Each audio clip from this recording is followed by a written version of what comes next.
Почему многие христиане считают, что Бог отверг Израиль? И правда ли, что все обещания теперь принадлежат только церкви? Разберемся, чему учит Библия. Многие считают, что указание на то, что Бог отверг Израиль, содержится еще в самом Ветхом Завете, в период Вавилонского плена, в Иеремия 31, стих 31-32. «Вот наступают дни, говорит Господь, когда я заключу с домом Израиля и с домом Иуды Новый Завет». Но если внимательно прочитать этот текст, то все звучит совсем иначе.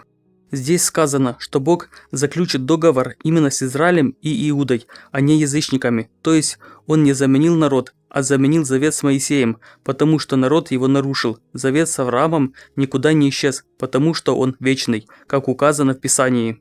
Именно поэтому Иисус родился из колена Иуды и пришел учить среди евреев, заключив с ними Новый Завет. Многие считают, что притча о злых виноградарях Иисус говорит, будто евреи потеряли свое избранничество. В этой истории слуги убивают сына владельца виноградника, чтобы завладеть наследством, но на самом деле она относится только к фарисеям, которые не приняли его. Павел и первые апостолы считали, что Израиль все еще избран, просто не все приняли Мессию. В послании Римлянам 11 стих 1 написано: «Итак спрашиваю, неужели Бог отверг народ свой? Нет, я сам израильтянин, потомок Авраама, из колена Вениаминова. Не отверг Бог народа своего, который он наперед знал».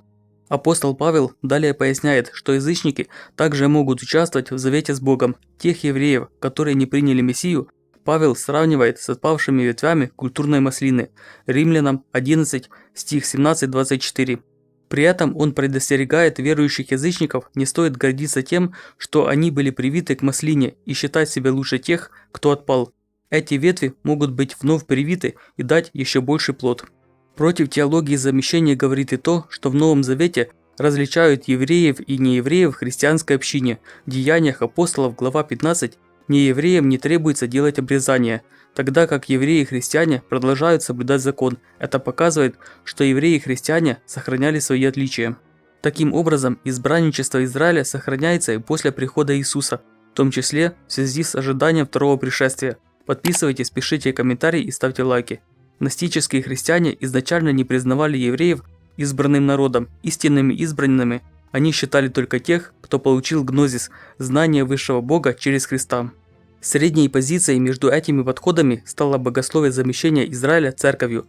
Первым его четко сформулировал раннехристианский апологет Юстин Мученик в середине II века. В своей книге «Диалог с Трифоном» он рассматривал разрушение Иерусалима в 70 году как знак Божьего суда над всем Израилем за отвержение Мессии. Юстин также приводит в пример отрывок из послания Галатам 3, 28-29, где говорится: «Нет уже иудея, ни язычника». Но если читать дальше, нет уже иудея, ни язычника, нет раба, ни свободного, нет мужеского пола, ни женского. Получается, что якобы нет уже ни мужеского, ни женского пола. Мог ли Павел, автор этого текста, иметь в виду именно это? Конечно, нет. Он говорит о духовном равенстве всех верующих. В логике Юстина потеря избранничества началась еще при жизни Иисуса, но в то время и еще значительное время после евреи составляли абсолютное большинство христиан. Они продолжали соблюдать субботу и читать Тору, которая оставалась их священным писанием, а те, кто не принял Иисуса как Мессию, не могли говорить за весь народ.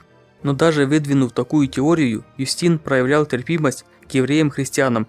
В диалоге с Трифоном Иудеем он пишет: «Если кто по слабости духа захочет соблюдать и некоторые, какие можно ныне, из постановлений Моисея, и при этом будет уповать на Христа, я думаю, таких должно принимать и иметь общение во всем с ними, как с родственниками и братьями».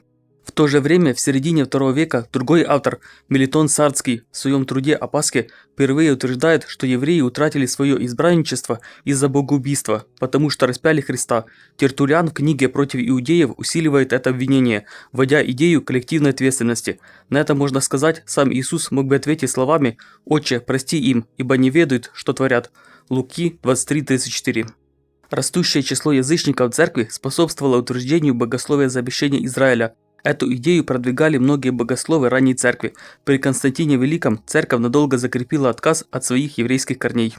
Но государственные указы не имели силы резко изменить глубинные теологические ожидания, сложившиеся за 300 лет. Многие христиане все еще читали пророчества о будущем обращении евреев. Ранние отцы продолжали ожидать восстановления Израиля в конце времен. Отец церкви IV века Иоанн Златоуст сделал популярным обвинение в богоубийстве, ссылаясь на Матфея 27:25. Когда толпа в суде Пилата требовала распятия Иисуса, она кричала: «Кровь его на нас и на наших детях». При этом Златоуст признавал противоречие. Апостол Павел сам был евреем и не был проклят. Фактически преобладающим и общепринятым это учение в богословии стало при Августине. Он утверждал, что Израиль был наказан и рассеян за отвержение Христа, а Божьи обещания теперь продолжаются через церковь. Раввинистический иудаизм объяснял рассеяние частично греховностью и несоблюдением Божьих заповедей. Свои страдания евреи рассматривали как проявление Божьей любви, полагая, что претерпевая наказание, они в конце концов вернут его благоволение и очистятся ради выполнения некой пока неведомой миссии. Согласно Корану, евреи остаются избранным народом, но смысл избранничества и точные условия его сохранения непонятны. Сура 2, Аль-Бакара, аят 47. «О сыны Израиля, мы избрали вас и предпочли вас над народами мира». Вопрос о том, остаются ли евреи избранным народом, был одним из главных при крещении Руси. Ему посвящена значительная часть повести временных лет. Владимир не захотел принять иудаизм, сказав: «Как же вы иных учите, а сами отвергнуты Богом и рассеяны? Если бы Бог любил вас и закон ваш, то не были бы вы рассеяны по чужим землям. Или нам того же хотите?» Реформация поддерживала богословие замещения Израиля церковью. Мартин Лютер в трактате 1543 года о евреях и их лжи считал разрушение Иерусалима и храма доказательством, что евреи отвергнуты Богом и больше не являются его народом. Контрреформация на Триденском соборе отвергла обвинение евреев в богоубийстве, признавая ответственность за смерть Иисуса всем человечеством. Пуританы и Оливер Кромвель считали, что избранность евреев сохраняется, а их обращение к христианству может приблизить второе пришествие. В евангельском протестантизме XIX века стали признавать, что из этого народа придет Христос, а теология замещения подверглась критике. В Англии появилось мессианское еврейское движение, показывающее, что евреи не проклятый народ. Создание Израиля еще больше подорвало классическую теорию замещения. Второй Ватиканский собор подтвердил, что евреи остаются избранным народом. Подписывайтесь на канал, чтобы узнать больше и не пропустить новые видео.